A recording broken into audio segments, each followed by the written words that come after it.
국민 여러분 안녕하셨습니까? 오늘은 2025년 6월 4일입니다. 이제 해가 저물고요. 밤을 향해서 이제 시간이 시작되는 그런 시간입니다. 자, 지금 김문수 후보는 대통령 선거에서 떨어졌고, 이재명 후보가 대통령에 당선이 됐죠. 물론 이번에 미국에서 온 선거 감시단이 왔었죠. 우리나라 선관위는 거부를 했지만 일방적으로 왔습니다. 그런데 이 오신 분들이 제가 만나 보았더니 이분들의 역할이 분명히 있는 것 같아요. 그리고 지금 우리가 동양적인 개념으로 따지면 성동격서라는 얘기합니다. 동쪽에서 성 소리를 내고 격서 서쪽을 친다, 이런 얘기입니다. 그러니까 적의 관심과 그 모든 촉각을 동쪽에 쏠리게 해놓고 그리고 서쪽을 쳐버리는 이런 것이죠. 그러니까 그 역할을 이번에 미국에서 분명히 와서 한 걸로 보여지는데, 지금 격서 서쪽을 치는 실질적인 작전을 하는 그 팀은 전혀 지금 눈에 보이지를 않고 있어요. 그럼 이 사람들이 왜 왔을까요? 뭐 때문에 왔을까요? 잘 제가 만나보고 대화를 나눠보고 해보니까 느껴지는 이해가, 하나의 풍선을 띄워 올려주는 그 역할이구나, 이분들은. 그럼 풍선을 띄워 올린다는 건 무슨 말일까? 그게 바로 성동이지. 이쪽에 사람들이 움직이니까 모든 초점이 일로만 싹 쏠리게 하는 거죠. 그래 놓고 서쪽을 와장창 하고 가격을 해버려서 몰살시켜버리는 그런 작전이 되겠죠. 자, 그래서 국민 여러분 너무 아쉬워하지 마세요. 지금 뭐 정상적이지 못한 그런 투표가 또 이루어졌고, 여기에 대해서 지금 많은 분들이 붕괴를 하고 있는데, 오늘 저는 제 방송에서 그런 이야기를 드리려는 게 아니에요. 자, 어차피 일이 잘못돼서 잘못된 결과를 만들잖아요. 그러면 그럼 반드시 바로 잡혀져야 됩니다. 그리고 일요일날 모스탄 대사가 지금 강남에 있는 모 교회에서 설교 말씀을 전해주셨는데, 난 또 모스탄 대사가 그렇게 훌륭한 목자의, 또 소위 말해서 교역자의 그런 또 자질을 갖고 있는지는 몰랐습니다. 그런데 구약 성경에 나온 다니엘서 6장 1절에서부터 마지막 절 28절까지 쭉 다니엘 6장을 얘기를 하시면서 사자굴에 빠져있는 다니엘을 여호와 하나님께서 어떻게 구원하셨는지를 설교 말씀을 통해서 증언을 해주셨어요. 그러면서 여러분들이 각기 당일 투표날 투표들을 많이 하시고 하게 되면은 분명히 여호와 하나님께서 대한민국도 구해주시지 않겠습니까? 라는 설교를 해주셨는데, 뭐 워낙에 많이 갖다가 뭐 쑤셔놓고 박아놓고 뭐 끼워놓고 뭐 이러다 보니까 일이 이렇게 되는 것이죠. 그런데 이러한 일을 통해서 확실하게 뭐가 됐습니까? 이번에 범죄 현장이 포착이 됐죠. 범죄 증거가 지금 하나도 뭐 이렇게 흘러가는 게 아니라 다 국민들 눈과 귀에 다 포착이 돼서 기록물들로 다 남아있죠. 자, 그러다 보니까 이러한 역사적인 기념비적인 이런 증거를 남김으로 인해서 그 증거의 수혜자가 오히려 이제 고난을 당하게 되는 이런 일입니다. 자, 지금 구약 성경에 나오는 사례를 하나 더 얘기할게요. 에스더라는 여인이 나옵니다. 이 에스더라는 여인은 이스라엘 민족을 이민족으로부터 억압받고 있는 그 사망의 순간으로부터 민족을 구원해놓은 현숙한 여인이었죠. 또 그 에스더를 도와주는 모르드게라고 하는 선생이 있었고, 또 이들을 잡아 죽이려고 했던 하만이라는 사람이 나옵니다. 자, 그런데 이 하만이라는 사악한 자가 어떻게 하면 좋을까요? 결론은 어떻게 됩니까? 네, 장대에 목이 잘려서 그 장대에 목이 걸리는 그런 비참한 말로를 겪게 되는 것입니다. 자, 우리나라에도요, 사필 규정이다 이런 말이 있습니다. 일이 반드시 바른 곳으로 귀 돌아간다 이런 얘기입니다. 그 모든 일들은 인과응보죠. 원인과 결과가 있고 원인과 결과는 반드시 거기에 보답이 뒤따르게 된다는 이런 말도 있습니다. 또 자업자득이란 말도 있죠.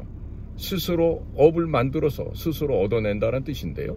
결국 내가 어떤 일을 행했기 때문에 그 나의 행위로 말미암아 결국 돌아오는 그 결과를 얘기하고 있죠. 자, 그래서 예로부터 우리 조상님들은요, 콩 심은 데 콩나고 팥 심은 데 팥난다 이렇게 얘기하시면서 집안에서의 가정교육을 굉장히 중시하셨습니다. 저희들 또한 어렸을 때 무릎을 꿇고 밥상머리에 앉아야 되고 밥 공기에서 밥알이 한 톨이라도 남아서는 안 된다. 왜? 농부의 1년간의 피눈물 나는 땀과 노력이 그 밥알 하나 하나에 있기 때문에 절대로 밥을 남겨서도 안 되고 단 한 톨도 남기거나 흘려서는 안 되죠. 만약에 그랬다면 그날은 곡소리 나는 날이었습니다. 아마 다들 그렇게 교육을 받고 자라셨을 거예요. 저는 그 우리 어머니 아버지가 너무 그런 가정에서의 그 훈육이 엄격해서 아이고 나중에 군대 훈련소 가니까 집보다 편해. 이렇더란 말이에요. 자, 그런데 지금 김문수 후보가 대통령이 되면 1개월 내에 한미 정상회담을 갖겠다고 말씀한 적이 있죠. 근데 어떻게 하면 좋죠? 우리 이재명 신임 대통령께서 미국에 가야 될 텐데 과연 미국에 들어갈 수 있을까? 참 염려가 됩니다. 그래서 우리 문수 형님께서 대통령이 되셨더라면 때마침 이번 달 6월 14일이 도널드 J 트럼프 대통령의 생신이에요. 그러니까 그 생신날 맞춰서 문수아재가 대한민국 대통령 자격으로 가서 한미 정상회담을 열었더라면 참으로 의미가 있었을 텐데 거기다가 또 외교사령탑에 이충근 박사님 같은 분을 또 좌장으로 모시고 그렇게 해서 하면은 미국에서 이충근 박사님을 너무나 잘 알고 또 이충근 박사님하고는 미국의 유수한 학자들과의 또 그런 교류가 너무나도 수십 년간 이루어져 있기 때문에 전혀 무슨 검증하고 자시고 할 필요가 없죠. 자, 아주 원활한 한미 관계가 되었을 것 같은데 자, 지금 이재명 정권에서는 지금 누가 국가안보실을 담당하고 또 누가 외교부 장관하고 아직 모르겠어요. 위성락 씨 같은 사람 이름이 나오는데 좀 염려스러운 게 윤석열 정부에서도 김태호 같이 정말 별 볼 일 없는 아이를 계속해서 국가안보실 1차장에 놓고 쓰다가 지금 외교부와 관계도 비틀어지고 자우지간에 여러모로 불협화만 일어나고 대통령에게는 별로 플러스가 안 됐던 것 같아요. 자, 그런데 지금 중요한 거는 외교관 애들의 특징이 뭔지 아십니까? 바로 본부에서 훈령이 내려오지 않으면, 본부에서 지시가 떨어지지 않으면 절대로 어떤 일도 안 합니다. 예를 들어서 비아냥거리로 이런 일화가 있어요. 불이 났어. 유럽에서 있었던 얘기. 농담으로요. 자, 화재가 났는데 자, 각국의 대사들 참사들 여러 그런 외교관들이 있어요. 안 움직여. 왜 안 움직이냐 그랬더니 본국에서 훈령이 아직 안 와서 못 움직이다 이런 얘기를 하는 것이죠. 이게 바로 외교관들의 진면목이에요. 절대로 현장에서 제대로 된 역할을 해낼 수가 없습니다. 그리고 우선적으로 외교관들은 뭐가 몸에 배었냐면 책임을 회피할 수 있는 무언가를 미리 만들어 놔야 돼. 누구한테 연락을 주고받고 하더라도 내가 조금이라도 상하면 안 되니까 이 책임을 면할 수 있는 그 원인, 배경을 갖다가 확보가 돼야 움직인다 이거야. 그러니까 절대로 국가 국민을 위해서 헌신, 기여 이런 게 없는 거죠. 희생, 어린 반푼 어찌도 없죠. 어떻게 국가를 위해서 희생을 해요, 외교관들이? 내가 출세하고 잘 살아야지 그게 외교관의 본연의 목적이지, 국가 국민을 위해서 헌신할 수 있는 그런 외교관들 별로 없어요. 물론 가물에 콩나듯이 그런 사람들이 하나 있긴 합니다. 내가 아는 외교부 대사 출신 중에 그런 사람이 하나 있어요. 예전에 노르웨이 대사 하셨던 이병화 대사라고, 그 이병화 대사랑 일을 같이 해본 우리 국정원 요원들이 살다 저렇게 위국 헌신하는 현장에서 발로 뛰는 대사는 처음 봤다 라고 말할 정도로 이병화 대사 같은 분 아주 훌륭하신 분들이죠. 지금도 부정선거를 규명하기 위해서 굉장히 애를 쓰고 있습니다. 자, 그러니까 이번에 만약에 문수영님이 대통령이 됐더라면은 6월 14일 날 도널드 트럼프 생신을 축하드린다고 하면서 얼마나 첫 번째 통화도 많았겠어요. 그런데 제가 듣기로도 윤석열 대통령이 대통령이 됐던 날은 갑자기 외교부에서 그 새벽에 집에 들어가서 막 전화기를 설치하고 해외하고 직통 라인을 해야 된다 그러면서 그러고 그랬는데, 이번에 어떻게 된지 모르겠어요. 근데 지금 들려나오는 얘기는 일본 수상만 축하 메시지를 보내왔고 그 어느 나라에서도 축하 메시지를 보내온 데가 없는 것 같습니다. 중국이 시진핑이야 당연히 내 꼬붕이니까 따로 할 것도 없고, 오히려 여기서 전화해야 되겠지. 전화, 성은이 망극하옵니다 이러면서 전문을 보내야 될 것 같고, 그런데 유럽도 그렇고 미국도 그렇고 아프리카, 남미 어디에서도 아이고 이재명 대통령님 당선을 축하해요 이런 메시지가 전혀 없었다. 이 뭘 의미하는 것일까?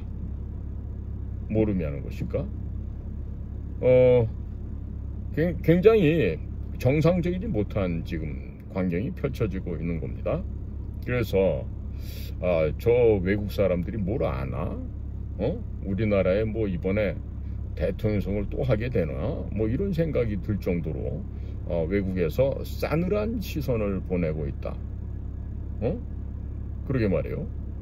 왠지 모르겠어요. 외국에서 그렇게 윤석열 대통령이 대통령 됐을 때는 막 집을 갖다가 막 파 뒤집을 정도로 외교부 애들이 와서 막 전화기 설치하고 난리를 치고 막 그 다음날 아침부터 막 전 세계에서 전화가 쇄도해서 난리를 쳤다 그러는데, 이번에 우리 제메 아저씨네 집에는 어떤 일이 벌어졌는지 모르겠어요. 어찌됐든 외국에서 지금 별다른 축하 메시지가 없다라는 거, 이런 데 대해서 좀 정상적이지 못하다, 이런 생각이 듭니다. 그리고 이번에 이제 그 미국에서 온 국제 선거 감시단이 왔었죠. 그러니까 이분들이 이제 내일 갑니다. 내일 가는데 이번에 뭐 이런 분들을 보내주셔서 고맙습니다 이렇게 인사도 해야 되겠죠. 그리고 대한민국 선거를 모니터링 해주시고 또 이렇게 대한민국 선거제도에 문제점이 있다는 것을 지적해주고 하신 데 대해서 고마움을 표할 수가 있겠지만, 우리 이재명 대통령께서는 그 고마움을 어떻게 전달할 수 있을지 모르겠어요. 자, 역사를 보건대 대한민국이 건국 과정에는 선교사들의 역할이 굉장히 컸었습니다. 자, 그러니까 6.25 전쟁 이후에 한미 군사동맹이 생겨났죠. 그런데 그 이전에 있었던 더 중요한 바로 한미 기독교 동맹이 있었습니다.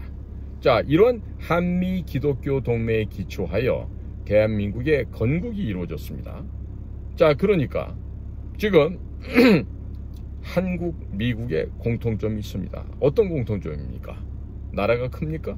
아니면 인구가 그렇게 많습니까? 어떤 공통점이 있습니까? 바로 한국과 미국은요, 지금 현재 중국 공산당이라고 하는 이 같은 자들로부터 지금 공격을 받고 있습니다. 트럼프도 대통령 되기 전에 바이든이 있었던 4년 동안 그야말로 형언할 수 없는 그 많은 고통을 겪어내야만 했었죠. 자, 지금 현재 트럼프 대통령과 미국의 국민들이 지금 대한민국에 있는 국민들과 유사한, 비슷한, 어찌 보면 똑같은 고통을 지금 받고 있다는 것이죠. 자, 그리고 미국과 우리의 또 어떤 공통점이 있습니까? 자, 북한, 중국 공산당, 소련 공산당으로 이어지는 국제공산주의 세력이 바로 1950년 6월 25일 새벽에 대한민국 남쪽을 침략해서 남하를 했어요. 남침을 했다는 얘기입니다. 자, 이런 일이 한반도에서 벌어졌을 때 미국의 위대한 부모님들께서는 178만 9천 명이라고 하는 당신들의 어리고도 귀한 자녀들을 이 땅에 보내주셨습니다. 군인으로 말입니다. 그렇게 해서 대한민국을 구해주셨어요. 거기다가 당시 US 달러 680억 달러를 한반도에 투자했습니다. 그래서 전쟁의 포화 속에 잿더미로 변해버린 이 대한민국 남쪽 땅을 재건할 수 있게 그렇게 도움을 주셨어요. 자, 이거 엄청난 얘기죠. 네? 당신들의 자녀를 갖다가 보내서 피 흘려가면서 이 한반도를 지켜주셨어요. 거기다 돈까지 또 680억 달러면 지금으로 치면은 어느 정도 될까? 한 6조 8천억 달러 정도 될 거예요. 응? 그러니까 이 많은 돈을 한국에 투자하고 지원해 줬는데 한반도를 버릴 수가 있겠습니까? 그러니까 우리는 이 시점에서도 미국의 모든 부모님들 그리고 미국에 있는 교회에게 감사의 표현을 할 수밖에 없죠. 이런 사실을 알면서도 미국한테 고맙습니다, 감사합니다 얘기를 할 수 없다면 그거는 사람 새끼도 아닌 것입니다. 자, 그래서 70년 전에는 미국이 대한민국을 지켜줬습니다. 그런데 이제부터는 우리가 대한민국이 미국을 지켜드려야 될 때가 되었다, 이 얘기를 할 수밖에 없는 것이죠.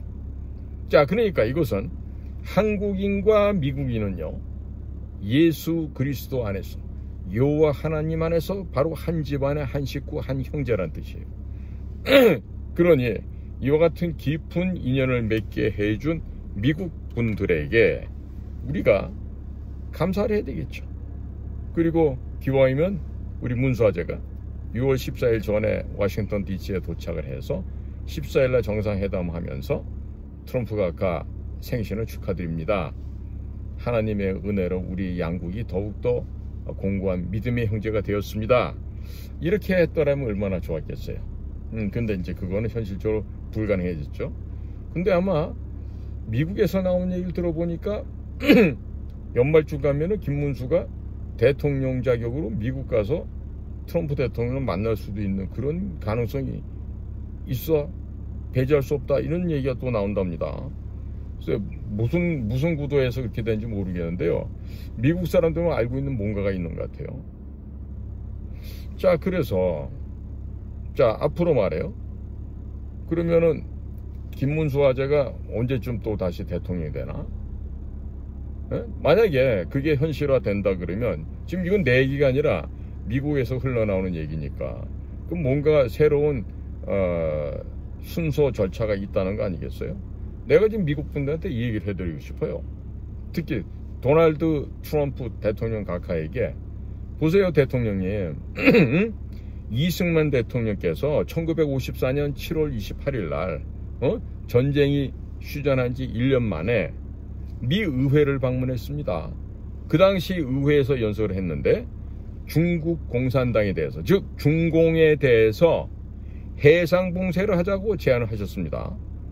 그 당시에 모든 미국의 상하 양원의 의원들이 모두 33번의 기립박수를 쳤습니다. 그렇지만 박수는 쳤는데 미국 사람들이 행동을 옮기지 않았습니다. 그러나 현재 70년이 지났습니다마는 여전히 이승만 대통령의 제안이 유효합니다. 이런 말씀을 드릴 수가 있습니다. 이렇게 이제 제안을 하신 거죠. 그러니까 벌써 1954년 7월 28일 미 의회를 방문한 우리의 건국 대통령 이승만 대통령께서 중국 공산당이 된 해상봉쇄를 제안했고, 또 그것을 앞으로 우리 지금의 오늘날의 대한민국이 그 이승만 건국 대통령의 말씀을 실천해서 앞으로 현실로 이루어지게 되었습니다. 이런 얘기를 드릴 수가 있는 거죠. 자, 그러니까 우리가 미국을 대신해서 앞장서서 중국에 대한 해상 봉쇄하는 방법 뭐가 있을까요? 물론 이런 거 하다 보면 우리 국민들이 경제적으로 고통을 받을 수도 있겠죠. 그러나 우리가 생각하는 중국의 해상 봉쇄는요, 매우 간단합니다. 왜 간단하냐고요? 제가 늘 말씀드렸죠. 대한민국을 불침 항공모함으로 만들어버리면 돼요. 최근에 사비에르 그 미국 주한미군 사령관, 네? 그분 그 사성 장군 아니에요? 그분이 중국과 일본 열도 사이에 있는 침몰하지 않는 불침 항공모함 역할이 대한민국이다 라고 하는 얘기를 지난번에 컨퍼런스에서 얘기한 적이 있습니다. 자, 그러니까 이게 뭘 의미하는 걸까요? 대한민국이 불침 항모가 된다. 이 얘기는요, 어려운 얘기가 아닙니다. 제가 말씀 많이 드렸잖아요. 요코스카에 있는 미 제7함대를 제주도로 이주시키는 거죠. 응? 그렇게 해서 제주도에다가 해군 항구와 공군의 활주로를 갖다가 아주 크게 제주도 서남쪽에 있는 알뜨르라고 하는 예전에 일본 군대가 썼던 그런 활주로 지역이 있습니다. 그걸 조금만 손봐서 활주로 확장하고요, 폭을 넓히고 해서 거기에 번듯한 국제 공항급의 활주로를 개발하는 것이죠. 거기다가 항구까지. 자, 그러면 그 제주도가 제2의 하와이가 되고 아주 주요한 그 거점이 되는 것입니다. 그러니까 제주도에 또 다른 그 공항을 지어놓고요. 그 공항을 지어놓고 미주 노선, 유럽 노선, 아프리카 노선, 남미 노선 그런 곳들이 바로 직항으로 다 전 세계로 퍼져 나가게 하면은요, 그냥 제주도는 하와이보다 더 번화하게 됩니다. 하와이보다 훨씬 더 미항으로 역할을 하게 될 것입니다. 자, 그래서 말이죠, 우리가 불침 항공모함이 되는 건요, 흑산도에 가면 또 가거도라는 섬이 있어요. 그 가거도에도 해군 공군 기지를 설치하는 겁니다. 자, 좀 더 올라오시면요, 영종도 옆에 덕적도가 있습니다. 자, 덕적도 주변은 또 수심이 낮고 그 한 15km, 17km 요 사이에 작은 섬들이 있어요. 여기 매립해서 우리 영종도에 있는 인천국제공항처럼 그 덕적도 인근을 그렇게 매립해서 인공섬을 만들죠. 그리고 거기다가 해군 공군기지를 설치하는 거예요. 그럼 제주도부터 하나, 둘째 가거도, 셋째 덕적도 부근이 됐죠. 네 번째 어디 갑니까?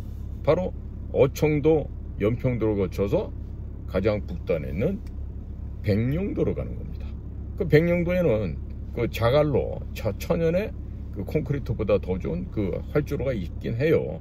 근데 그거보다 실제로 한 4km 이상 되는 활주로를 닫고 거기에 이제 해군 공군인 기지를 설치하는 거죠. 거기다 이제 이지스 어셔도 놓고 또 사드도 갖다 놓고. 자, 이러면요, 중국이 벌써 뒤가 지끈지끈해집니다. 거기다가 사정거리 500km가 되는 초음속 천무 미사일 갖다 깔잖아요. 그건 백령도 쪽에서 그 바레만이 있는 북경 안에까지요. 그 얼마나 되겠어요? 500km 사정거리 다 들어옵니다. 전부 다 밥이 되는 거예요. 거기다가 북경을 그런 식으로 위협을 하잖아요. 그러면 중국 해군이 어떻게 되냐면 바레 쪽으로 몰려들어요. 청도, 칭다오, 그 다음에 대련, 다리엔, 그 양쪽에 있는 주요 해군기지가 딱 모여드니까 바레만이 된다고. 그래서 북경도 지키고 천진도 지키고 이래야 되는데, 자, 우리가 지금 서해안에 불침 항모를 만들게 되면 중국 애들은 불가불 병력도 확장해야 되고 시설도 늘려야 되고 진짜 머리가 아픈 게 한두 가지가 아니에요. 왜? 북경이 난공불락이 돼야 되는데 북경을 그냥 손바닥에 파리 잡듯이 우리가 가격을 해서 지도상에서 없애버릴 수가 있으니까 이거 얼마나 머리가 아프겠습니까? 예. 그러니까 거기다가요, 해저에다가 무인 잠수정을 깔잖아요. 일종의 해저 가미가제 특공대예요. 이게 안에 소형 모듈 엔진을 탑재한 SMR 엔진을 중심으로 한 그 핵 엔진을 달아서 사람은 안 타고 폭탄만 가득 실어가고 운행하는 겁니다. 그러니까 서해안에 풍력 발전 장비 중국산 갖다 깔면 되겠어요, 안 되겠어요? 안 되는 거 아니겠어요? 자, 너무나도 간단한 거예요. 뭐 어려운 거 없어요. 여기서 무슨 뭐 수학에서 미적분 푸는 것도 아니고. 그러니까 우리가 이런 식으로 방위를 하는 것을 협조해주고 5% 지금 전 세계적으로 방위비 올리라는데, 우리는 올릴 여백이 룸이 충분히 있잖아요. 뭐 지금 기대하는 게 주한미군 방위비가 아니라 주한미군 주둔 비용을 나누는 그 분담금 얘기를 하고 있는 거 아니에요. 방위비 얘기하는 거 아니에요. 방위비라는 건 총알, 또 뭐 우리 탱크가 쓰는, 우리 비행기가 쓰는 초고급 휘발유, 이런 걸 갖다 얘기할 때 그것은 방위비다라고 얘기하지만, 주한미군이 한국에 있기 때문에 발생하는 수도, 물세, 전기세, 뭐가 있죠. 또 뭐 곡물 사고, 또 그 기지를 지켜주는 또 군무원들, 한국인들 있잖아요. 이 사람들 또 급여도 주고, 이렇게 들어가는 돈이 바로 전부 다 주한미군 주둔에 관련된 비용인데, 그 가운데 10%, 그러니까 그 가운데 절반을 갖다가 내자 이런데, 그걸 갖고 문재인 때 조금씩 이렇게 옥신각신했잖아요. 전체 다 해봐야 35억 달러입니다. 우리나라 또 한 사람 한 5조 원 됐죠. 그러면 아니 우리한테 680억 달러나 지지를 해주고, 전쟁 때 사람도 178만 9천 명이나 보내줬고, 메카더 당시 이 극동군 사령관께서 얼마나 많은 일을 우리 한국과 한국 국민들 위해서 해줬습니까? 그러니 이제 와서는 무슨 뭐 그런 그 주한미군 주둔에 소요되는 비용을 갖다가 뭐 절반씩 가져왔다, 이런 얘기 할 필요가 없죠. 야, 다 줄게, 이래야 되는 거 아니에요? 그 다음에 트럼프가 지난번에 그 대선 랠리 할 때 그런 얘기를 했어요. 시카고에서 한국은 돈을 잘 벌고, 물론 이제 유럽을 성토하는 자리에서 그 얘기가 나왔죠. 그래서 뭐 한 100억 달러 내도 되지 않겠냐, 이런 얘기를 하는데, 그러니까 그동안에 6.25 전쟁 때, 그리고 1991년도 소련이 망할 때까지 주한미군 주둔 비용은 미국이 다 냈단 말이에요. 그 91년 이후부터 우리랑 절반 나눠서 내는 건데, 이런 거 갖고 치사하게 따질 얘기가 아니죠. 자, 지금 트럼프 대통령한테 그래요? 100억 불 다 드릴게, 해마다. 대신에 35억 불 그 안에 포함되어 있어요. 다 드립니다. 다 줘. 나머지 65억 불 뭐 할 거냐, 이거. 바로 그 돈 갖고 해상 불침 항공모를 만드는 거예요. 제주도에 그 알뜨르 비행지에서 남서쪽에다가 근사하게 활주로도 한 4km, 5km 쫙 멋지게 깔고요. 또 항구도 만들고 해서 미국 해군 공군이 들어와 있어서 하는 거죠. 그러면 일본 요코스카 항 쪽은 지진 때문에 겁도 나는데, 제주도는 그럴 일이 없잖아요. 거기다 중국 애들이 나오면 길목이니까 딱 하니 중국 애들 목에다가 이렇게 하고 비수를 딱 꽂고 기다리는 거 아니겠어요? 얼마나 좋아. 중국 애들이 남진하나 동진하해 이런 데서 해상 수송로 선박에 대해서 까불 수 있겠습니까? 못 까불지. 까불다 죽는데 절대로 못해요. 자, 이런 거예요. 그러니까 이런 제안을 이제 문수아제가 할 뻔했는데, 아무래도 좀 타이밍이 좀 늦춰질 것 같아요. 자, 그렇다면 국민 여러분, 우리가 한미 간의 관계를 얘기하는데 이 정도로 해서 그치면 안 되겠죠. 당연히 지금 관세 문제를 얘기하고 있지 않습니까? 관세 문제를 얘기하고 있지만 아니 형제국가에서 무슨 관세야 관세는 예수 그리스도 안에서 우리가 형제 자매가 됐는데 아니 관세는 0%로 하자고. 대신에 제주도 제7광구 해저개발 뭐예요? 바로 LNG와 석유 개발입니다. 그 다음에 알래스카 안에 있는 뭐 그렇죠. 거기도 천연 리퀴드 내추럴 가스 LNG가 있죠. 그걸 갖다가 개발하는 걸 우리가 제안하는 거예요. 자, 그러면 제주도 밑에 있는 7광구는 심해일까요? 얕은 바다일까요? 심해저가 아니에요. 천해저라고 할 수 있지. 얕을 천자 써서. 해저가 그다지 깊지가 않단 말입니다. 그러니까 훨씬 석유 개발하기가 좋아요. 그리고 채굴했을 때 거기 밑에서 기름이나 가스가 나올 가능성 역시 굉장히 높죠. 자, 알래스카 내륙도 마찬가지입니다.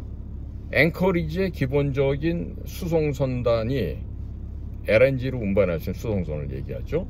그런 것들이 얼마든지 가서 접안을 하고 내륙의 파이프라인을 통해서 앵커리지에서 그걸 갖다가 LNG를 싣고 올 수 있는 이런 걸 얼마든지 할 수가 있겠죠.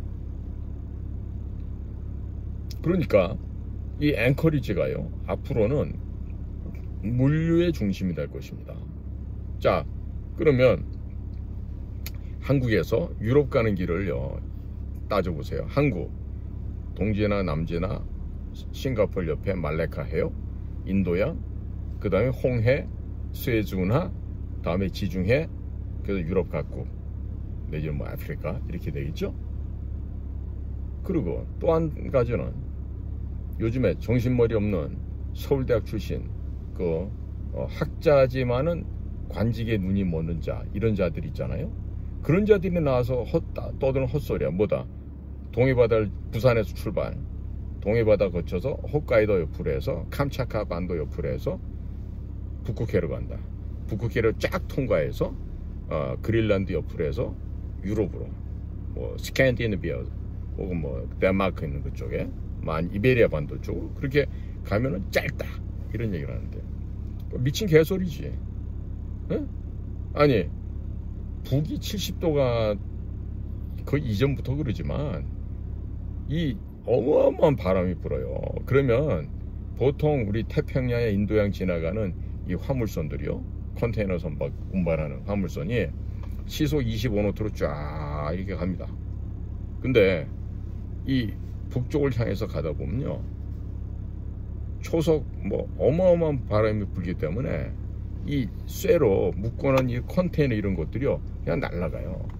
그야말로 추풍 낙엽이 돼서 날아간다고. 할 수가 없다고.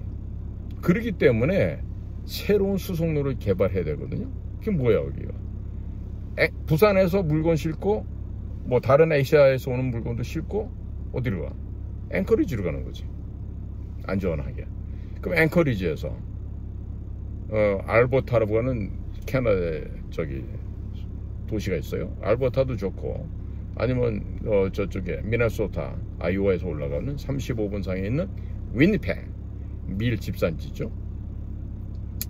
이런 데를 통과해서 그래서 미국 내륙을 통과해 갖고 그 물건들이 뉴욕 항구나 아니면 뭐 버스턴 항이나 아니면 발티모어 항구나 이런 데로 가서 새로운 미국의 내륙 물류 운송 철도가 깔리게 되면요 미국한테 엄청난 부를 가져다 줍니다.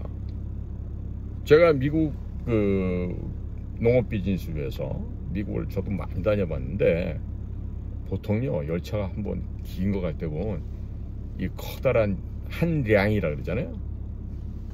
그 량 숫자가요 뭐 280, 350, 470 뭐 이런 식으로 정말 끝도 없이 그 열차를 달고 갑니다. 이게 바로 미국의 물류 운송 체계가 그렇게 되어 있어요.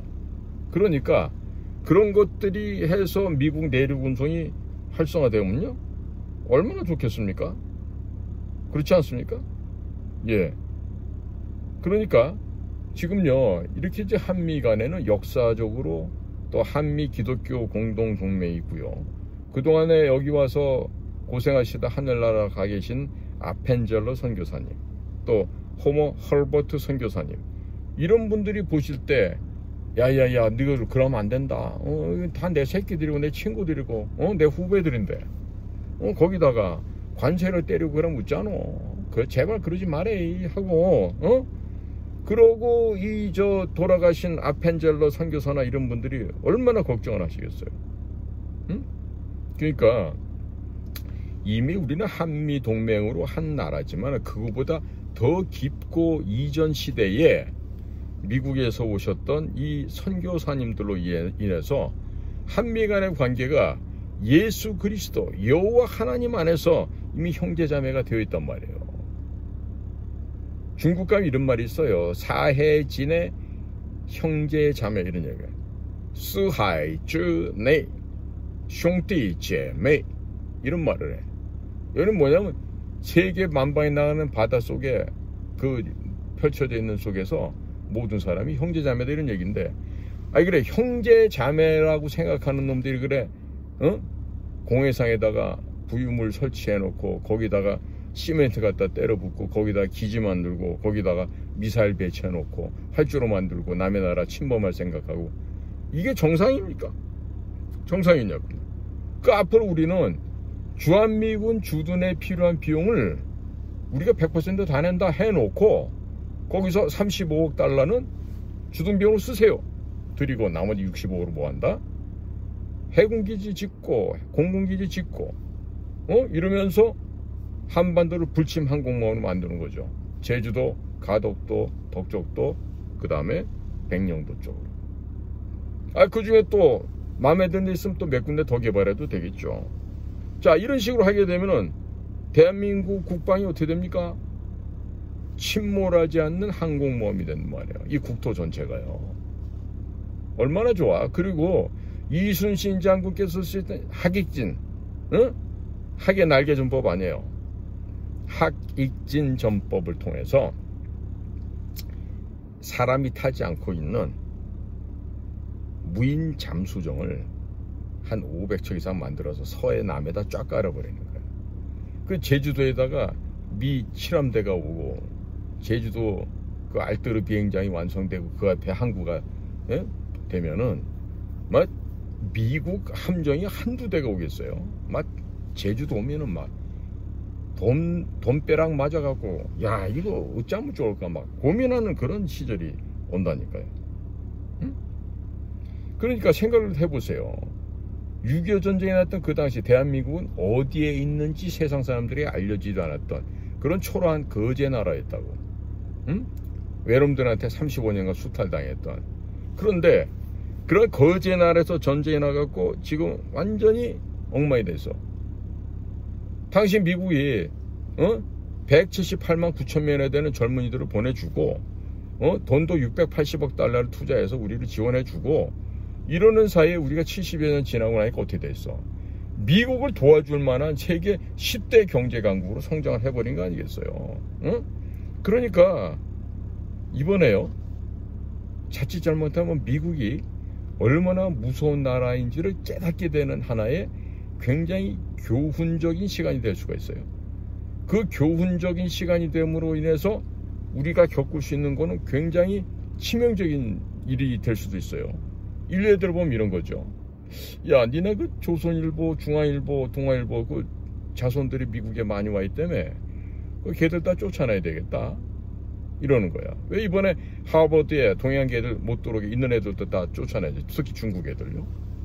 그러면 이제 그런 얘기도 나오겠지. 야, 그거는 니네 나라 그 왜 조선일보, 중앙일보, 동아일보 이런 데서는 트럼프 대통령 이렇게 욕을 많이 하니? 뭐 알고서 보도하는 거니? 그만 좀 나가줬으면 좋겠어. 이러면 이제 동아일보 특파원 가족들 거기 가서 폼 잡고 살다 쫓겨나게. 조선일보, 중앙일보 마찬가지죠. 뭐 워싱턴에 됐든 어디 갔든 그런 데서 그렇게 과도하게 폼 잡고 있다가 결국에 이제 다 쫓겨나는 일이 생길 수 있단 말이에요. 자, 미국이 지금 반유태주의 사상으로 쩔어 있는 중국 공산당 돈에 의해서 지금 매료되어 있는 하버드를 지금 두들겨 패고 있잖아요. 콜롬비아 대학도 마찬가지고. 거기에 포함되지 않으리란 법 있습니까? 한국이? 요 상태로 가면 포함되죠. 자, 그렇습니다. 그러니까 지금 역사를 좀만 보시잔 말이에요. 성공 확률이 5000분의 1도 안 됐던 인천 상륙작전이지. 당시 메가더 극동군 사령관께서 그 생각을 해냈던 거 아니에요?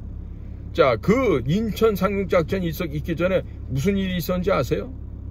바로 부산에서 눈물 뿌려가면서 하나님께 간구했던 그런 기도의 시간이 있었습니다. 어디? 부산 초량교회. 그리고 누가? 이승만 대통령과 부산 지역에서 목회하던 목사님들이 모여서 보름 동안 밤낮 없이 회개 기도를 했다는 거예요. 이 회개 기도가 끝나고 3일이 지난 후에 모든 세상의 군사 전략가 전문가들이 불가능하다고 했었던 조수관만의 차가 그렇게나 심한 인천 앞바다에서 상륙작전을 1950년 9월 15일에 성공시켰다는 것입니다. 믿을 수 있습니까? 그리고 그 파죽지세로 9월 28일 서울을 수복하고 그리고 10월 19일 유엔군이 북한을 해방시키기 위해서 평양에 진입하여서 들어가죠. 자, 그때 바로 모태동에 있던 중국 공산당은 어떻게 합니까? 중국 인민해방군들의 총도 제대로 들려주지도 않고 30만 명이라는 이 인민해방군을 보내서 인해전술로 대한민국 북반부와 다시 한 번 더 남쪽을 강탈하고 유린하게 되죠. 이런 역사를 우리 국민들이 아셔야 돼. 특히나 전쟁으로 인해서 비롯된 이런 역사를 알아야 되는데 오늘날 보세요. 이게 완전히 뭐 같아? 구한말. 고종이 나라를 말아먹을 때랑 지금 유사하잖아. 120년 전에 뭐가 있어요? 러일 전쟁이 있었죠. 그 러일 전쟁에서 어떻게 일이 벌어집니까? 바로 러시아가 대패를 하죠. 그래서 일본이 한반도를 차지하게 되지 않습니까? 우리 지금 정신 못 차리면요 그때처럼 다시 돌아갑니다. 자, 지금 우리 초신전투라고 하는 함경도에 장진호라는 호수가 있죠. 거기에서 중공군한테 고립이 돼 있었잖아요. 유엔군 철수를 해야 되는데 고토리라고 하는 그 지점에서 그 계곡인데 다리가 5m 정도 끊어졌어요. 방법이 없어. 전부 다 이제 몰살당하는 것만 남았어. 그런데 그때도 미국의 장병들이 하나님께 밤새 간절하게 기도를 했어요. 하나님, 눈보라를 멈춰주십시오. 수송기가 제발 부교를 이곳에 떨구게 해주십시오. 그러면 우리가 살 수 있습니다. 주여 주여 하면서 미군 병사들이 하나님 앞에 간구를 했어요. 자, 그러다 보니까 어떻게 일이 벌어집니까? 밤새 몰아치던 눈보라가 갑자기 뚝 그치고 미 공군도 단 한 번도 시도해보지 않았던 이 부교를 공중에서 투하를 했는데 그게 성공하는 기적이 바로 벌어진 게 바로 장진호 전투 현장 아니겠습니까? 거기에다가 흥남까지 왔습니다. 정원이 60명밖에 안 돼. SS 메리디스 빅토리아 배가 있어요. 배가 얼마 크지도 않아. 7,600톤밖에 안 돼. 요즘의 개념으로 보면 별로 큰 배도 아니죠. 자, 거기에 60명 승선 인원이라는 그 SS 메리디스 빅토리아호에 14,000명이란 북한의 과학기술자, 교육자, 깨어있던 또 주를 섬기는 사람들이 중심으로 해서 14,000명이 승선했는데 하선할 때는 14,005명이 하선했다는 거 아니에요. 이 무슨 기적이냐고. 당시 1950년 12월 23일 흥남 부두를 출발할 때 이 SS 메르디스 빅토리아호는 이틀 동안 밤낮 없이 운항을 해서 12월 25일 크리스마스 날 거제항에 도착을 했어요. 그런데 이 이틀 동안 항해하는 동안에 5명의 아이가 태어납니다. 새로운 생명이 태어났어요. 미군들이 애들 이름을 지을 수가 없으니까 김치 1, 김치 2, 김치 5까지. 그래서 1, 2, 3, 4, 5 해서 5명의 아이들 이름에 김치라는 걸 붙여서 아이들을 장명을 해줬다는 이 위대한 기적의 역사가 있는 게 바로 우리 한반도 미군과 한국군 사이에서 벌어졌던 일 아니겠습니까? 그리고 미군은요, 193척 선박에 실려있던 모든 전쟁 물자, 탄약, 야포, 이 트럭, 탱크 이런 거 다 버리고요. 거기에다가 10만여 명의 한국인들을 구출해서 자유의 땅 대한민국으로 옵니다. 이 위대한 기적을 대한민국 국민들은 크리스마스의 기적이라고 부르고 있는 것이 오늘날이에요. 그리고 이 장진호 전투, 흥남 철수, 이와 같은 작전이 진행되는 동안에도 미군은 지속적으로 공중에서 폭격을 가해서 중국 공산당의 주력 부대를 괴멸시키는 전과를 올렸습니다. 만일 흥남 철수 작전이 성공하지 못했다면 대한민국은 끝났겠죠. 소멸됐을 것이고 한미 군사동맹 이런 걸 어디 가서 찾을 수 있겠습니까? 자, 보십시오. 한국 전쟁 당시에 한반도를 집어삼키기 위해서 침략했던 그 자들은요, 바로 공산당입니다. 대한민국의 자유와 인권, 이 가장 중요한 자유와 인권을 빼기 위해서 침략했습니다. 소련은 이미 소멸되고 없죠. 이미 망한 지부터 1991년도에 망했습니다. 자, 중국 공산당 이번에 망해가고 있죠. 자, 북한 거의 끝나갑니다. 그러지 않습니까?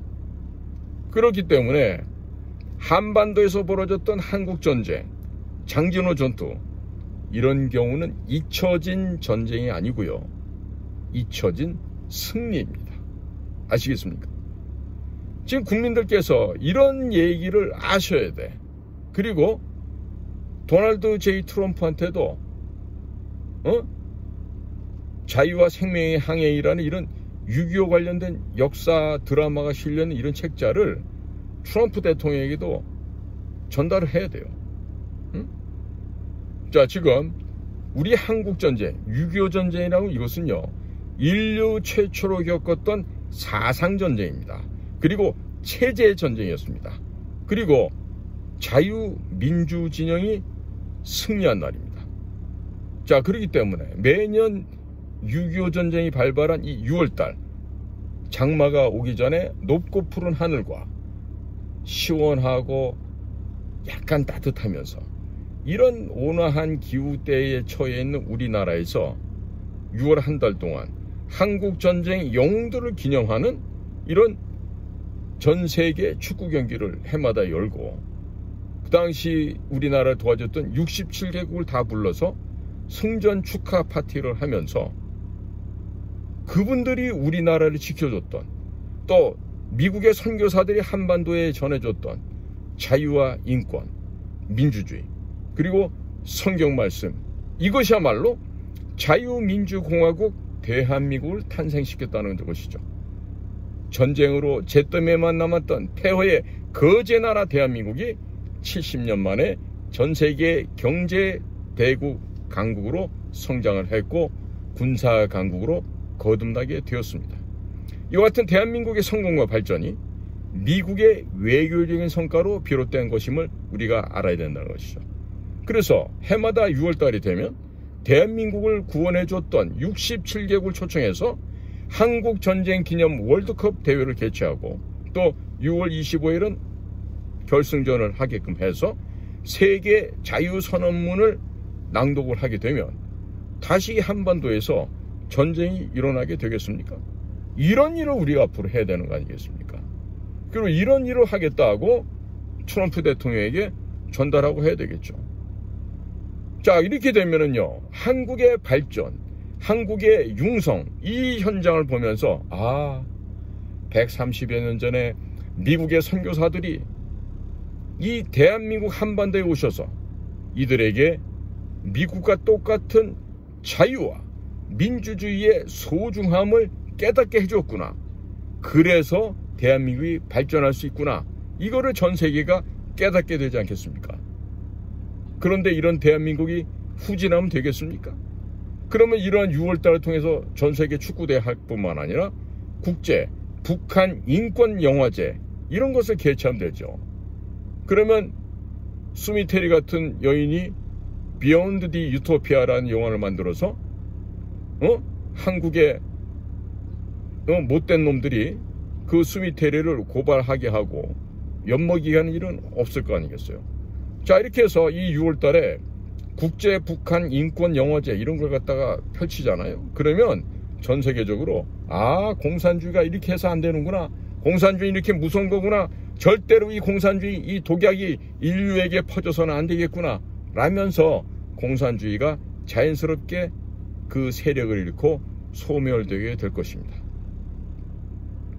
대한민국이 기독교 문명의 그 기반을 둔 미국의 대통령 제도와 자유시장 경제 및 자유민주주의의 정치 제도를 선택했다는 것은 바로 대한민국을 성공하는 나라로 만들었을 뿐만 아니라 이것이 바로 미국이 해낸 역사적이고도 외교적인 성공작이라고 할 수 있는 것이죠.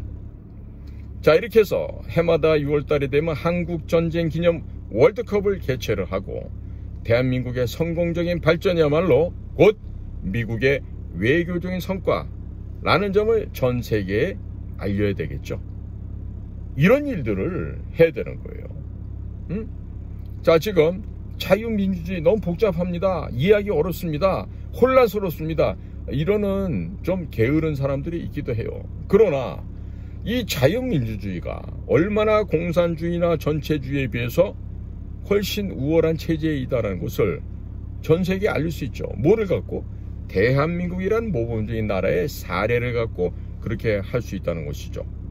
자, 그렇게 되면은 많은 나라에서 아직도 개발도상국이나 후진적인 국가에서는 미국적인 미국식의 정치 경제 제도를 도입하게 되겠죠.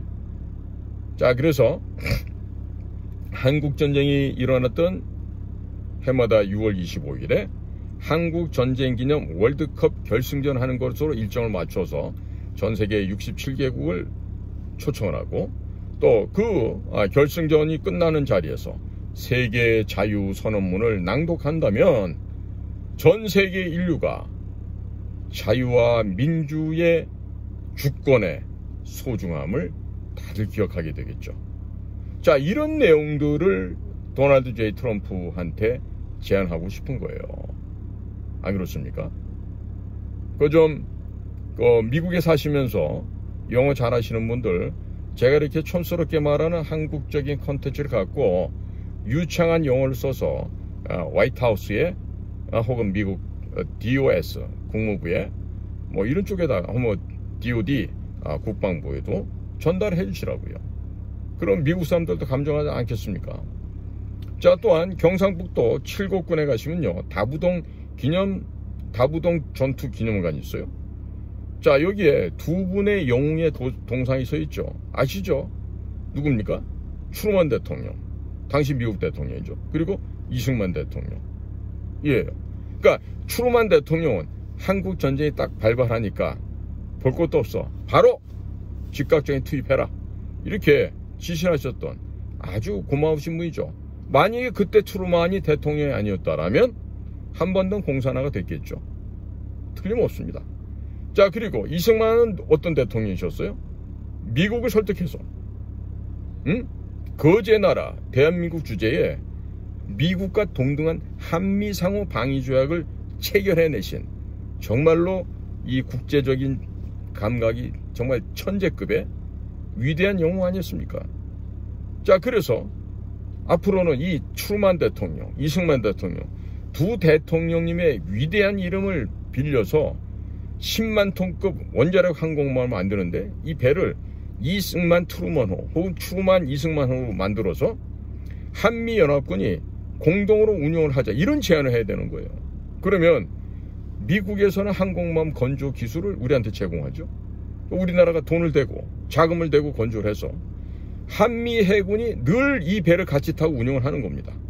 그러면 하늘에 가 계신 우리 아펜젤로 선교사님 같은 130년 전에 이 무지몽매한 한반도를 일깨워 주셨던 그 선교사님들, 그리고 한국전쟁에서 참전해서 돌아가셨던 그 수많은 젊은 꽃들이, 그 참전 용사들이 얼마나 좋아하시겠습니까? 그리고 여호와 하나님께서도 얼마나 좋아하시겠어요?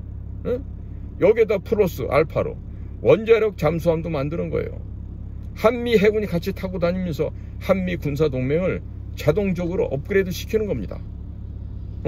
서해안에 불침 항모, 백령도, 그 다음에 덕적도, 가고도, 제주도까지. 이렇게 되면은 남중국해, 대만해요? 문제가 생기겠어요? 생긴다 하더라도 한국, 미국 동시에 출동하죠. 칠함대가 설령 제주도로 이사 못 온다 하더라도 미국 칠함대 부담이 확 줄어버립니다. 저는요, 일본에서 빠져나오기 힘든다는 거 알아요. 그런데 자꾸 제주도에 그 공군과 해군 설비를 짓자고 하는 건요, 그만큼 미국한테 부담 주지 않고 베푸는 거예요. 그러면 그 빈 항구에, 빈 활주로에 미국이 수조 원어치의 무기 실은 항공기, 전투기, 함선 가지고 올 거 아닙니까? 저절로 우리나라가 불침 항공모함 되는 거예요. 꼭 그걸 갖다 돈 들이고 무기를 사와야지만 되겠습니까? 우리는 기지를 지어주는 겁니다. 항구를 지어주고 활주로를 닦아주고 이렇게 하면은 당연히 되죠. 제가 옛날에 그 CIA하고 관계 회복할 때 그랬죠. 앞으로 너희들하고 우리는 친구야. 친구이기 때문에 뭐든지 같이 하는 거야. 좀 심하게 말하면 너 필요하면 마누라도 서로 빌려줄 수 있어야지. 이 정도로 CIA하고 좋은 관계를 맺었죠. 그리고 그 다음부터는 일사천리로 업무 협조가 진행이 됐다고요. 앞으로 되겠어요 그거? 믿질 않을 텐데 가뜩이나. 자, 우리나라 속담에 죽어도 같이 죽고 살아도 같이 산다 이런 말 있죠. 또 형제끼리는 콩 한 조각 또 나눠 먹는다 이러죠. 그러니까요, 미국에서 원자력 항공모함, 원자력 잠수함 건조 기술을 우리한테 제공하고요. 그다음에 한국 정부가 건조 예산을 투입해서 한국조선소에서 건조하잖아요. 그런 다음에 최종적으로 생산된 잠수함이나 항공모함을 한미 해군이 공동으로 운영하면서 그 함선에서 캐리어라 그러잖아요. 항공모함. 그 파이터 캐리어 아니에요. 전투기 싣고 다니는 거니까. 그렇게 해서 같이 운영을 하면요, 우리나라 해군 능력이 얼마나 좋아지겠습니까? 그리고 미국의 함정 부족 문제가 되겠습니까? 안 됩니다.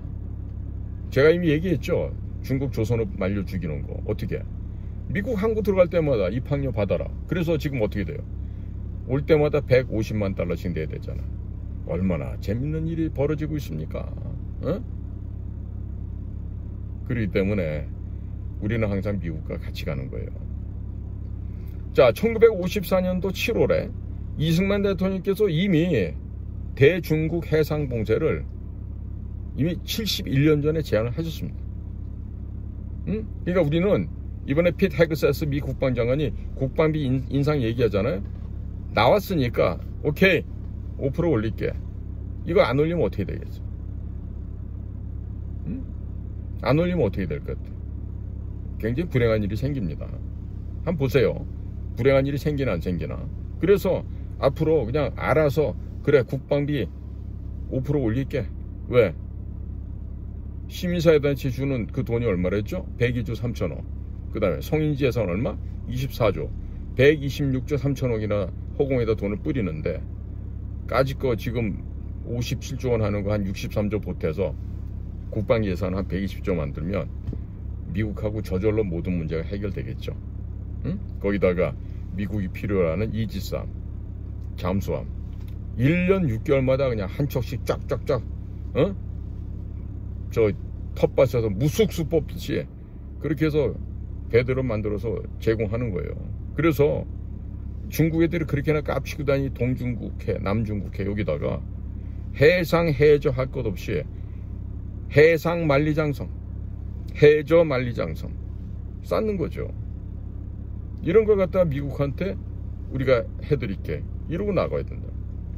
자, 며칠 전에 불행하게도 우리 해상 초계기 한 대가 떨어져서 해군 장병 4분이 참 돌아올 수 없는 길을 떠나셨어요. 자, 그러면 조기 경보기 필요하죠. 해상 초계기 많이 필요하죠. 응? 이런 해상 초계기, 이 정찰기가 필요하고, 저기 미국 애리조나주 투싼에 가면요, 비행기 무덤이란데 거기 가보시면 엄청나게 많은 비행기들이 지금 기다리고 있어요. 우리를 기다리고 있는 애들도 많아요. 중고라고 해서 나쁘지 않습니다.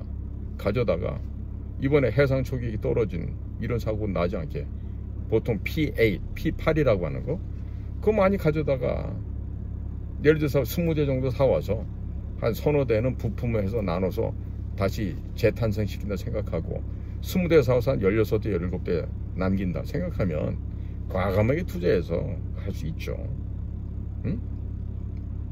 자, 이런 식으로 우리가 한미 간에 공조를 하고 한반도를 불침 항공모함 만들고 하면요, 저절로 잘 됩니다. 자, 그리고요, 지금 북극해 항로 얘기하시는 분들이 있는데, 북극해 항로는 진짜 그 무식한 놈들이 하는 얘기예요. 그 배 지나갈 수가 없어요, 쉽게. 응? 해도 그려봤어? 응? 해저 지형에 대해서 탐사해 봤냐고요. 응? 해로를 알아야 똑바로 배가 지나갈 거 아닙니까? 태평양 바다 그냥 지나간 것 같습니까? 인도양 바다 그냥 배 띄워놓으면 그냥 가는 걸로 하세요? 천만의 말씀이에요. 아무리 넓은 바다도 하늘에 비행기가 지나가는 항공로가 있듯이 해양에도 이 배가 지나가는 길이 다 있습니다. 그러니까 그런 거 무시해버리고 아무데나 통과할 수 있다고 생각하는 이런 거, 소위 말해서 세상에 출세를 못해서 환장하는 이런 놈들은요, 머릿속에 지식이 있다 하더라도 그럼 지식이 아니에요. 탐욕이야, 탐욕. 개인이 출세하고자 하는 탐욕이 있기 때문에 그런 발상을 한다, 이런 말입니다. 응? 자, 그러면 북극해를 가기 위해서 뭘 먼저 해야 돼? 배가 도중에 험한 일을 당할 수가 있잖아. 조난을 당할 수도 있잖아요. 그러면 그 배를 돌봐주고 지지해주고 구조해주고 할 수 있는 뭔가 항구 같은 이런 기지가 있어야 되겠죠. 북극해 옆에 그런 거 많이 있습니까? 보셨어요? 그런 개발도 안 돼 있는데 어떻게 거기 배를 갖다가 보낸다는 얘기야. 무식하기 짝이 없는 소리지. 응? 아니 40피트 컨테이너가 그냥 나뭇잎처럼 날아가는데 그런 데다가 화물선, 쇄빙 기능도 없는 그런 화물선 보낸다. 한번 해보라 그래. 일이 되는가. 그러니까 앞으로는 이런 알래스카도요, 전초 기지로 개발해서 LNG, 액화 천연 가스를 갖다 파고 이런 걸 갖다 앵커리지 항구까지 쭉 파이프라인 연결해서 할 수 있는 거, 이런 거 해야지. 근데 새로운 정부에서 만약에 미국에서 여보게 여기 알래스카 개발 좀 해야 되는데 할 마음 없어? 없어? 응. 그래? 그 다음에 국방비 좀 5% 올려보지. 이제 유럽의 딴 애들처럼 이제 못하겠는데요. 말이나 됩니까? 미국은 말이지 점령군인데 우리가 그런 거 해서 되겠습니까? 이래 하면 좋은 일 벌어질 겁니다. 좋은 일 벌어져요. 알래스카를 그런 식으로 LNG 개발하고 피트롤리움을 개발하고 하다 보면요, 한국 관광객들이요, 앞으로 이제 알래스카 가게 됩니다. 알래스카 가보신 분들은 아시겠지만 그 수려한 자연 환경이 정말 압도적이죠. 특히 여름철에 가서 보시는 알래스카 정말 장관입니다. 자, 그러니까 그렇게 되면 어떻게 되죠? 알래스카 경제가 살아나겠죠. 또 알래스카 인근에 생산되는 해산물, 엄청나게 큰 게, 뭐 대구, 명태, 뭐 연어 많지 않습니까? 대량으로 우리 한국에 수입하겠죠. 그럼 한국은 미국 에너지 시장이 VVIP가 되겠죠. 그렇죠? 거기다 해산물, 그 다음에 진짜 VIP가 있죠. 뭐입니까? 곡물 시장이죠. 우리가 1년에요 옥수수 1000만 톤입니다. 옥수수 1000만 톤, 콩 한 300만 톤 됩니다. 요즘 아마 늘었을지 몰라. 밀 400만 톤. 이 세 가지 작물만 합쳐도 1700만 톤. 파나맥스급 벌크선이 한 대 6만 톤 싣는다 그러면 몇 번을 왔다 갔다 계산 한번 해보세요. 1700만 톤의 6만 톤짜리 파나맥스급 벌크선. 대충 계산해보면 한 300회 좀 모자라죠. 이렇게 많은 양을 우리가 소비를 하고 있다고. 뭐를? 옥수수, 콩, 밀, 이 세 가지만. 딴 건 없을 것 같아요? 자, 그러니까 미래를 대비할 수 있는 이 지혜가 있어야 되는 것입니다. 응? 그리고 이 수에즈운하, 남중국해, 이 중국 애들이 농간치면 막힙니다. 또 중동에서 뭔 일이 벌어지면 수에즈운하도 막힐 수 있어요. 그래서 유럽으로 아프리카로 보내는 이 화물 노선을, 예? 컨테이너 화물이 갈 수 있는 길을 새롭게 만들어야 돼요. 어떻게? 부산에서 다 지파를 하지. 그런 다음에 태평양을 통해서 가는데 대권항로 비행기가 돌듯이 앵커리지로 가는 거예요. 앵커리지에서 이 컨테이너 하역을 하고요. 그 다음에 철로를 통해서 궁극적인 마지막 항구는 뉴욕까지 간다, 볼티모어까지 간다, 혹은 뭐 바스턴까지 간다, 뭐 이런 생각들을 하고 철도를 통해서 이동하는 거죠. 그러면 미국 동해안에, 즉 대서양변에 도착한 화물들은 어떻게 간다? 유럽으로, 서아프리카 쪽으로 간다.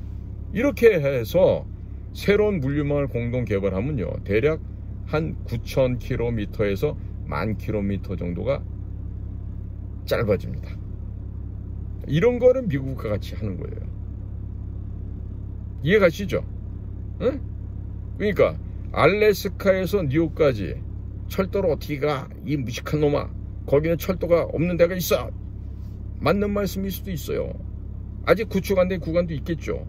그러기 때문에 새로운 물류망, 새로운 철도망, 표준궤로, 그렇게 해서 새로운 미국, 캐나다 쪽에 내륙 철도망을 보충하고 또 신축하고 해서 굳건한 물류 시스템을 만들자는 얘기입니다. 응? 그러면 그 화물들이 앵커리지에서부터 저 대서양 연안까지 화물 열차 이걸 통해서 보통 막 400량, 500량 싣고 가거든요. 그렇게 가면 미국의 내륙 도시들도 얼마나 살찌고 돈을 벌고 좋아지고 발전하겠죠. 자, 그러니까 이런 작업들을 한다는 건요, 이후에 미국이 주도하는 전 세계의 그레이트 원마켓이 이루어질 날이 옵니다. 곧. 그레이트 원마켓이 되려면 철도로 전 세계 물류가 오고 가고 할 수 있어야 돼요. 그걸 하기 위해서 알래스카와 러시아 사이에 있는 베링 해협을 해저로 뚫어서 철도와 도로를 연결시키는 것이죠. 그럼 이것들이 아프리카나 유럽이나 아시아의 물건들이 해저 철로 도로를 통해서 미국까지, 혹은 저 밑에 칠레 산티아고, 남미 제일 아래까지 이렇게 갈 수가 있게 될 것입니다. 그리고 이 일이 되기 위해서는 자연스럽게 해결해야 될 게 있어요. 북한이라는 아이들이 거추장스럽다. 응? 그 러시아를 통해서 가는 것도 그렇고. 그래서 이 그레이트 원마켓을 만들기 위해서는 북한이라는 애들이 좀 없어져 주는 게 좋겠다. 자연스럽게 통일을 시키는 거예요, 남북 간에. 뭐 그전에도 뭐 미리 망해버리면 뭐 자동적으로 흡수가 돼야 되겠지만요, 안 하고 끝까지 버티면 이렇게 미국과 함께 전 세계 시장을 통합하는 과정을 통해서 자연스럽게 없애버릴 수가 있는 거죠. 우리 저 밑에가 문태 빈다 그럽니다. 문태 삐면 돼요. 응? 그러니까 지금 한미 관계라는 게 130여 년 전에 미국 선교사들로부터 시작이 됐죠.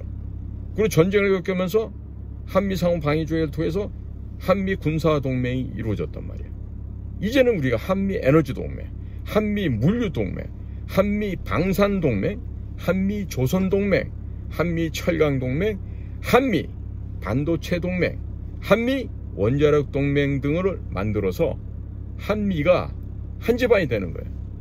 캐나다가 51번째 주로 들어갈 테니까 우리가 52번째 정도 주로 편입된다고 생각하면 돼요. 자, 이런 식으로 한미 관계가 강화되면 누가 한미 관계를 건들 수 있습니까? 그런데 미국이 이렇게 하자 그러는데 안 한다? 못한다? 대신에 나는 쎄쎄하고 중국하고 친하게 지낼래. 이러면 중국이 원하는 동중국해 장악에 협조를 하게 되겠지. 응? 이렇게 되겠죠. 그러나 미래를 생각하는 지도자는, 미래를 생각하는 전략가는 예를 들면 이런 거야. 야, 경기도 수원시 안에 비행장이 있어요. 그렇기 때문에 수원 시민들이 너무 고통을 받아요. 해결을 해드려야 될 거 아니에요. 해결을. 어떻게 해결해? 제가 말씀드리는 지금 덕적도를 갖다 제가 기지 만들자고 말씀드렸잖아요. 바로 수원 비행장을 덕적도 앞에 지금 매립지해서 만드는 불침 항공모함의 한 역할하는 거기 비행장을 건설하자 이거야. 그래서 한미 공군이 합동근무를 하게 하는 거지. 소음공해 해결하고 불침 항공모함 만들어서 중국 견제하고 일거삼득이네. 이런 거를 앞으로 이 나라를 이끌 지도자들은 해야 된다 이거지. 응? 그리고 좀 더 밑으로 내려가서 흑산도 옆에는 가고도 그 돌섬이에요. 거기도 해상 군사시설로 건설해서 한미연합군들이 공동으로 근무를 하고, 또 제주도는 아주 넓고 큼지막하게 이 알뜨르 비행장에 있었던 그 지역을 신설 개발해서 미 해군이 누구든지 와서 기항하고 작전도 펼치고 보급도 받을 수 있는, 그렇게 하면 얼마나 좋겠어요. 이거를 국가가 하는 거죠. 응? 무식하게 지금 언론에 떠든 한미 무슨 방위비를 갖다 뿐, 이게 정말로 무식한 소리거든. 개소리거든. 한미가 아니고 주한미군 주둔비용 분담이에요. 예? 제발 좀 우리 기자 선생들 좀 용어 좀 잘 써주기 바랍니다. 그건 무식한 소리 그렇게 하면 되겠어? 응? 그러니까 또 그 제주도 개발하면서 자연스럽게 밑에 있는 칠강구에서 중국 애들이 호시탐탐 노리는데, 한미일 3국 공동으로 가스, 페트롤리엄 다 가스와 석유 해서 그 이익금 각각 세 나라니까 3분의 1씩 나눠 가지면 되죠. 이렇게 해서 군비 증강을 하든 무슨 다른 산업을 개발하든 경제적인 재정적인 비용 부담이 전혀 없는 거 아니겠어요. 7강국 개발하면.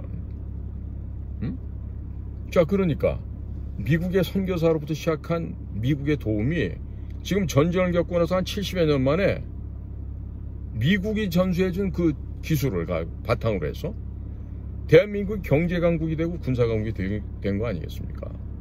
자, 지금 백지장도 맞들면 낫죠? 우리 속담에 분명히 우리 조상들이 알려주셨죠? 자, 미국이 너무나도 크고 무거운 십자가를 혼자 지고 가. 그럼 우리가 도와주고 그 십자가를 같이 나눠 매줘야 될 거 아니야. 그러면 미국이 야, 진짜 한국 때문에 우리가 살만하다, 얼마나 좋아하겠어요. 응?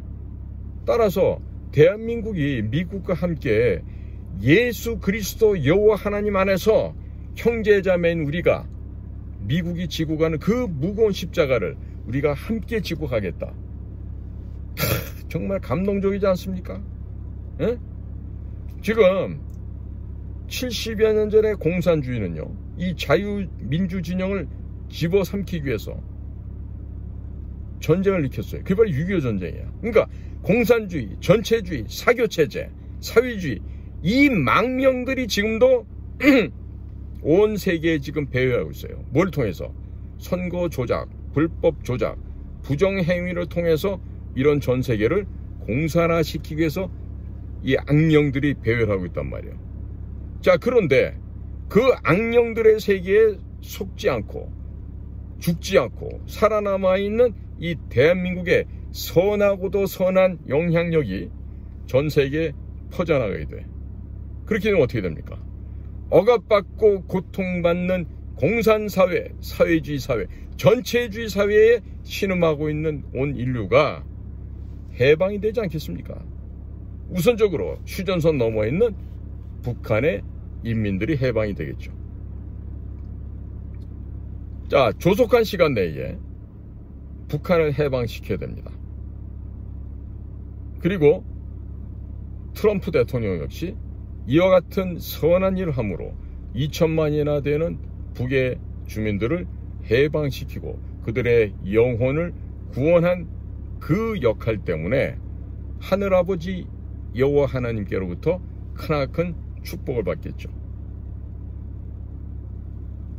지금까지 미국이 이렇게 고생을 하고 또 미국을 무너뜨리기 위한 미국의 새로운 종교 같은 사상들이 있죠. 뭡니까? DEI. DEI를 하면서 이상한 짓들을 하잖아요. DEI가 뭡니까? D, Diversity, 다양성입니다. E, Equality, 무조건 평등하면 다 된다 이거야. I, Inclusion, 포용하다는 얘기. 말인 듯 그렇듯해요. 그러면서 성적으로 차별 두지 말라 그러면서 트랜스젠더 하자 그러고 미쳐 돌아가죠. 하나님이 만들어주신 이 아름다운 세상을 더럽히고 악행으로 물들게 하고 있었지 않습니까? 그게 바로 미국에서 지난 4년 동안에 정말 극도로 심화돼서 미국을 전체를 망가뜨리고자 하지 않았습니까? 자, 앞으로요, 한미 간의 관계는 어떻게 될지 모르지만 지금 미국에서 나오는 얘기는 선거를 한 번 더 해야 된다라는 얘기를 하고 있고요. 그렇게 되면 앞으로 다음번 대통령 되시는 분이 이제 트럼프 대통령을 만나서 제가 오늘 드린 이런 말씀들을 나누면서 덕담을 하면서 전 세계의 중국산 물건 대신에 한국산 물건들이 팔려나가야 되고 또 우리가 잘 알고 있는 원자력 발전, 또 방위산업, 무기, 또 건설, 공산품, 문화상품 이런 것들을 그냥 전 세계에 수출해서 폭발적인 시장의 수요를 맞춰줄 필요가 있죠. 자, 앞으로 다음번 대통령이 뭐 미국 사람들 의견을 따라 보면은 다음번 대통령이 금년 내로 또 새로 나올 수도 있다고 하니까 뭐 굳이 바쁠 거 없죠. 바쁠 것 없이 때를 기다리시고 이 나라가 그야말로 하나님 앞에 바로 서야 됩니다. 진짜입니다. 내가 농담하는 거 아니에요. 특히 전라도 출신 목사들 잘 들으세요. 당신들 말이야, 나라를 갖다가 이간질하고 나눠갖고 하나님 섬기는 일에도 전라도 비전라도 나눠서 그런 식으로 하는데 그럼 큰일 나요. 아직도 카말라 해리스가 대통령이 돼야 된다고 생각한다면 여러분들은 특히 목사들 잘 들으세요. 돼진 이후에 지옥 갑니다. 천국 못 가요. 무슨 뭐 선종한다, 뭐 영면하신다, 뭐 서거하신다 그러잖아. 그런 거 겪고 난 다음에 천국 못 가요. 다 지옥불에 떨어져요. 그러니까 어떻게 하면 이 땅에 우리 한민족이 회개하고 영원히 각성하고 새로운 인간으로 거듭나야 될지를 고민해야 될 때요. 계속해서 물질 문명, DEI, 공산주의, 친중정책, 친북정책 이런데 눈이 멀어서 예수 믿네 하면서 은근슬쩍이 이 사회를 전체주의로, 사회주의, 공산주의로 끌고 간다면 여러분들의 삶은 이 땅에서 종식된 이후에 영원한 불구덩이로 떨어진다. 이 얘기는 내가 경고를 드립니다. 오늘 좀 제가 길게 찍었어요. 왜? 지금 사회가 이렇게 망가지고 있는데 이 소위 목회자라는 자들, 목사라는 자들이 이 제대로 된 놈들이 얼마 없어. 그러니까 맨날 11조나 뜯고 말이야, 헌금이나 뜯고 이 짓이나 하고 있는 거야. 돈벌이 하고 있는 거야. 예수님 팔아갖고. 그래서 인류 역사상 가장 많은 고용 창출한 사람이 누구다? 예수 그리스도다 얘기야. 자, 그래서 제가 오늘 새로운 한미 관계, 그리고 뭐 미국 친구들 얘기가 조만간에 새로운 대통령이 나타날 수도 있다 하니까요. 그 점에 입각해서 제가 앞으로 대통령 되실 분의 한미 외교안보 정책 아시겠죠? 네? 그리고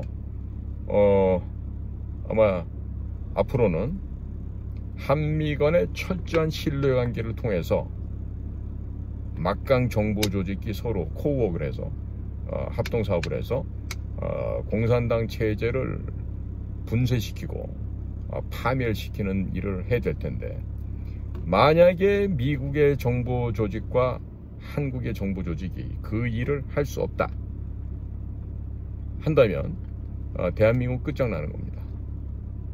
끝장나는 겁니다. 그래서 과거에 어떤 사람이 그런 말을 했겠죠. 좀 반미 좀 하면 어때? 뭐 이러면서 우리가 뭐 자주적으로 뭐 하면 된다 뭐 이런 얘기 하는 사람도 있었죠. 그 무식해서 철없어서 그런 얘기 하는 거예요. 무슨 뭐 우리가 뭐 동부의 허브가 된다고 뭐 이런 소리 하는데 제발 그런 미망에서 깨어나시기 바랍니다. 그래서 사실은요, 정보기관의 그 장은요, 이스라엘 사례를 보더라도 최소한도 3, 4개의 국어를 통역관 없이 해결할 수 있는 그 정도의 capability, 그런 능력이 있어야 돼. 그러니까 장이 된다, 지도자가 된다, 뭔가 책임을 막중하게 져야 되는 자리에 이 머리가 텅 비어 있고 문재인처럼 외국어 한마디 안 되고 이런 자들이 그런 정보기관장에 있으면요 큰일 나요. 이스라엘에 못 사다고 저렇게 할 수 있는 건요, 문무를 겸비한 그 같은 초의 엘리트들이 국가를 위해서 목숨을 바쳐가면서 청춘을 바치고 그 목숨 바치며 살았던 수십 년간의 현장에서 얻은 노하우가 바로 전 세계 최강의 정보기관을 만들 수 있는 거예요. 앞으로 다음번 대통령 되시는 분께서는 꼭 그와 같은 역할을 잘 마련해 주시면 아마 우리 국민들께서 편안하게 쉬고 즐겁게 여가 생활도 하시고 또 이렇게 또 생명과 재산을 지켜주는 국가 덕분에 보다 행복하게 살 수 있는 그런 대한민국이 될 것 같습니다. 자, 국민 여러분, 힘내세요. 모든 일이 종식된 게 아닙니다. 앞으로 리스타트, 재출발하는 겁니다. 그러니까 절대로 힘 빼지 마시고 기계를 높이고 용기를 갖고 하면 된다, 할 수 있다, 한번 해보자, 이 마음을 갖고 꼭 현장에서 생활 속에서 큰 용기를 더 내시길 바랍니다. 자, 국민 여러분들, 좌절하지 마십시오. 더 큰 용기를 내시고 더 큰 담대한 마음을 갖고 그 결기 속에서 여러분들의 개인적인 삶과 조국 대한민국의 위대한 미래를 창조하기 위해서 다 같이 더욱더 힘을 내주시기를 당부를 드립니다. 오늘 저희 방송을 경청해 주시는 모든 분들께 감사를 드리고 여기서 마치도록 하겠습니다. 감사합니다. 안녕히 계십시오.